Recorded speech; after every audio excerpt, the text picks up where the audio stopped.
Je me tente tellement jamais de ce décor-là. Tu sais, quand le lac est un miroir, puis que ce que tu vois, ben, c'est le miroir de ce qui se passe en haut. Wow, c'est tellement beau. On est quand même le 14 septembre. Je suis en planche. Aujourd'hui, ben, je vais vous présenter Grand-Mère Chute. Grand-Mère Chute qui est juste là-bas. Pour me rendre là, ben, ça me prend à peu près une demi-heure. Puis, confortable. Tellement. Là, j'ai chaud.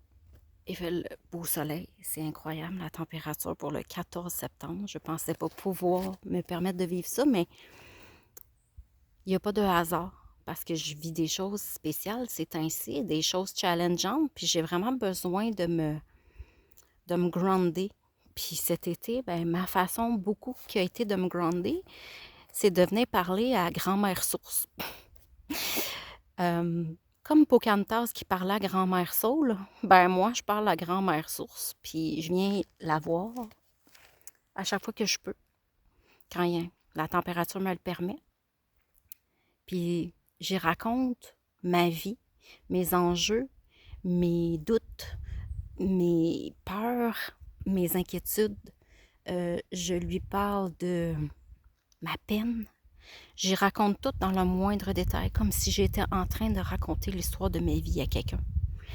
Puis c'est grand-mère source qui écoute, qui est là, puis qui écoute. Fait que là, je suis en direction. Puis cette semaine, quand même, ça va bien. Je peux pas dire que ça va pas bien, mais comme tout le monde, on vit des enjeux.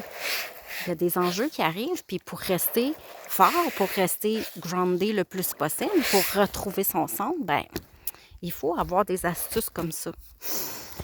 Pour moi, c'est primordial. C'est vraiment connecté avec la nature, la source. Je ne sais pas pourquoi l'eau qui coule sur les roches, elle a autant d'influence sur moi. Mais pour moi, l'eau qui coule sur les roches, c'est vraiment un enseignement incroyable que ça fait. Puis, tu sais, la roche est propre, propre parce que l'eau coule sans arrêt dessus. Fait qu'il y a une leçon très métaphorique dans tout ça. Mais c'est ça. C'est ça dont j'ai besoin. Fait que là, je m'en vais, je vous remonte je m'en vais en direction de Grand-Mère Source, qui est juste ici. C'est pas vraiment évident parce que c'est loin. On l'entend un petit peu. Et juste là, c'est juste une petite source toute petite qui coule sur les roches, mais ça a un effet absolument purifiant. Puis avec toute la forêt alentour, c'est comme, tu sais, les arbres, c'est les poumons de la terre, hein? Fait que c'est comme si ça venait me remplir d'énergie, remplir mes poumons. Puis ça n'a pas de prix ce que je viens chercher ici comme énergie. Je suis toute seule. C'est calme. Puis c'est ça, c'est l'endroit que j'ai trouvé pour moi cet été pour venir libérer ce qui avait besoin d'être libéré. Puis j'étais certaine la dernière fois que je suis venue que c'était la dernière. Puis ben non, c'est pas la dernière fois. Parce qu'il y a un autre petit bout de mon histoire qui s'est ajouté que je pensais pas, que comment la vie peut nous surprendre des fois. Hein? Puis vu que la vie me surprend comme ça, ben j'en venais de... C'est comme si ça me donnait une dernière chance de venir libérer ce qui me reste à libérer pour closer l'histoire en cours présentement. Ça fait que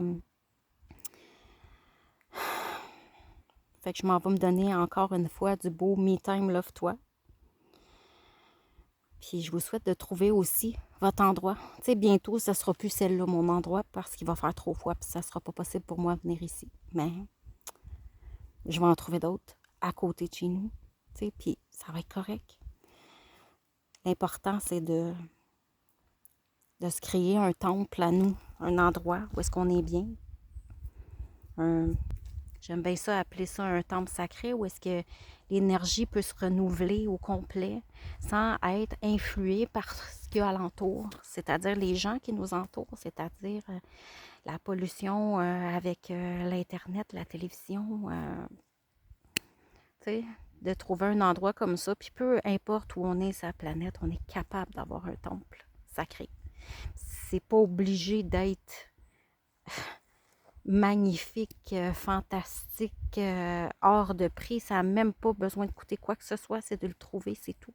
Puis il existe, il y en a dans toutes les villes, dans tous les coins de pays. Ça peut être dans ta maison. Ça peut être juste de t'asseoir dans ton bain avec une bougie, là, tu sais. D'aller à la recherche de son temple, je pense que c'est quelque chose qui est important parce que c'est comme si tu partais à l'aventure avec toi-même. Donc, c'est du beau me time, love-toi encore une fois. Donc, je pars à l'aventure. Bonne journée.